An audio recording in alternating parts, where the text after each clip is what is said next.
Start. Hello students, मैं रमणेश चंद्र मौर्य, प्रवक्ता जीव विज्ञान, बेबग्योर पब्लिक स्कूल रायबरेली। आज हम टॉपिक पढ़ते हैं मनुष्य में पाचन तंत्र, mechanism of digestion in human being. मनुष्य के पाचन तंत्र में पहले पाचन तंत्र में पाचन की परिभाषा पढ़िए। भोजन में उपस्थित जटिल एवं अघुलनशील पदार्थों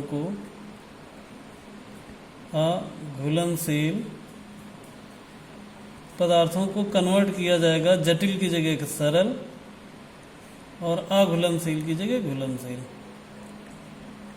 तो आप परिभाषा इसी से बनाएं। भोजन में उपस्थित जटिल एवं अघुलनशील पदार्थों का सरल एवं घुलनशील पदार्थों में परिवर्तन पाचन कहलाता है। जो पाचन की क्रिया है ये मुख से शुरू होती है और आंत तक कंप्लीट होती है, यानी मुख से शुरू होकर आंत तक होती है। तो मुख में जो ये पाचन की क्रिया होती है अलग अलग जगह पर होती है और इस क्रिया में वहाँ से निकले हुए पदार्थ पाचन की क्रिया में भाग लेते हैं। सबसे पहले जो मुख है और यहाँ पर मुख गुहा में लार ग्रंथियाँ पाई जाती हैं, सेलेवरी ग्लैंड। लार ग्रंथियों से निकलेगा लार और लार में पाया जाता है टाइलिन एंजाइम। टाइलिन एंजाइम ये जो है स्टार्च को माल्टोज में कन्वर्ट करता है। फिर आगे फूड मटेरियल आगे बढ़ता है, ये पहुंचता है आमाशय में, स्टमक में। स्टमक से गैस्ट्रिक जूस निकलता है, इसी को आमाशय रस कहते हैं। आमाशय रस, आमाशय रस या इसी को हम जठर रस कहते हैं। आमाशय से आमाशय रस या जठर रस गैस्ट्रिक जूस निकलता है। इस जूस में 3 एंजाइम होते हैं। पेप्सिन ये प्रोटीन को पचाता है, प्रोटीन को पॉलीपेप्टाइड प्रोटियोसिस में तोड़ता है, यानी प्रोटीन के फॉर्म में तोड़ता है। रेनिन ये मिल्क प्रोटीन को तोड़ता है और गैस्ट्रिक लाइपेज ये वसा को तोड़ता है, इमल्सिफाइड करता है छोटे छोटे कणों में। इसके बाद ये चूंकि भोजन यहीं पर HCl भी रहता है, गैस्ट्रिक जूस इसी में होता है HCl, हाइड्रोक्लोरिक अम्ल। ये हाइड्रोक्लोरिक अम्ल भोजन को अम्लीय माध्यम में पचाता, मीन्स ये एंजाइम अम्लीय माध्यम में कार्य कर रहे थे। जब इसके आगे यहाँ से फूड आगे बढ़ेगा तो फूड बढ़ने पर यहाँ है ये लीवर, लीवर से निकलता है बाइल जूस, पित्त रस।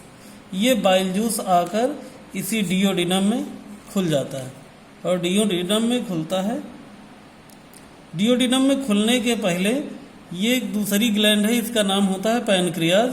पैनक्रियाज से पैनक्रियाटिक जूस, ये हम आपको दिखा रहे हैं। पैनक्रियाट से पैनक्रियाटिक जूस और उधर लीवर से बाइल जूस, दोनों जूस आकर इसी में मिल जाते हैं। तो जब दोनों मिल जाते हैं तो बाइल जूस का कार्य है, बाइल जूस में कोई एंजाइम नहीं होता है, इसका कार्य है भोजन जो अम्लीय माध्यम में अभी तक पच रहा था वो क्षारीय माध्यम में कन्वर्ट हो जाएगा। और जबकि जो ये पैनक्रियाज है, पित्ताशय है, इस अग्न्याशय से अग्न्याशय रस यानी पैनक्रियाटिक जूस निकलता है। पैनक्रियाटिक जूस में ट्रिप्सिन, एमाइलोप्सिन, स्टीएप्सिन ये 3 एंजाइम पाए जाते हैं। ट्रिप्सिन बची हुई प्रोटीन की, रिमेनिंग प्रोटीन बोल रहे हैं, बची हुई प्रोटीन को पॉलीपेप्टाइड प्रोटियोसिस तथा पेप्टोन्स में तोड़ता है। एमाइलोप्सिन ये स्टार्च को तोड़ता है, ये भी बचा हुआ है, स्टार्च को तोड़ता है ग्लूकोज में। और स्टीएप्सिन वसा को ये तोड़ता है ग्लिसरॉल या फैटी एसिड में। इसके बाद पैनक्रियाटिक जूस के बाद फिर फूड आगे और बढ़ता है, ये जाता है छोटी आंत में। छोटी आंत की दीवार से निकलता है इंटेस्टाइनल जूस, आंतरीय रस।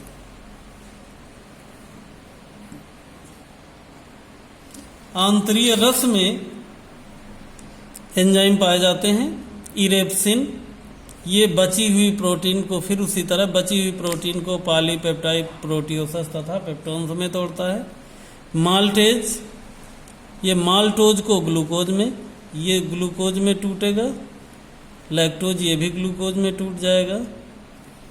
सुक्रेज ये भी ग्लूकोज में तोड़ता है। लाइपेज ये लिपिड यानी सबसे लास्ट में ये फैटी एसिड में टूट जाता है या ग्लिसरॉल में टूट जाता है स्मॉलेस्ट फॉर्म में। इस तरह से जो बड़े बड़े अणु थे, जटिल पार्टिकल थे, ये भोजन के बड़े बृहत अणु थे, वो छोटे अणुओं में टूट जाते हैं। तो पाचन के बाद फिर क्रिया होती है अवशोषण।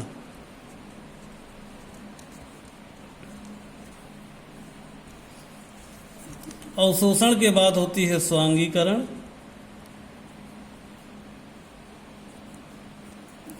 और फिर होती है बहिक्षेपण।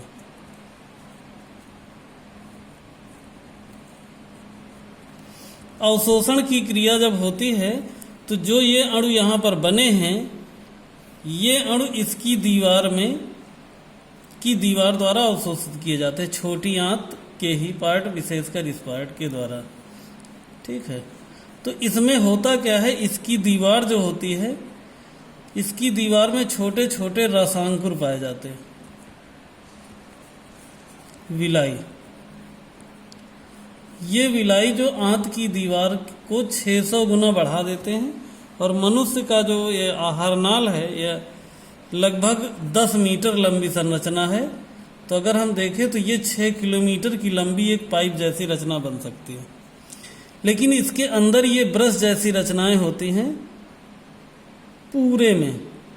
तो ब्रश जैसी रचनाएं जब यहाँ से फूड मटेरियल आगे बढ़ेगा तो ये इसको क्या करते हैं, अवशोषित कर लेते हैं। अवशोषित करके दीवार में पहुंचा लेते हैं, जबकि अपचित पदार्थ इसी की दीवार में आगे बढ़ते चले जाते हैं। फिर है स्वांगीकरण। ये जो सूक्ष्म पदार्थ अवशोषित किए गए हैं, इनको प्रत्येक सेल तक पहुंचाने की क्रिया को स्वांगीकरण कहते हैं। मीन्स पोषक पदार्थों को ग्रहण करके प्रत्येक कोशिका के जीवद्रव्य तक पहुंचाना स्वांगीकरण कहलाता है।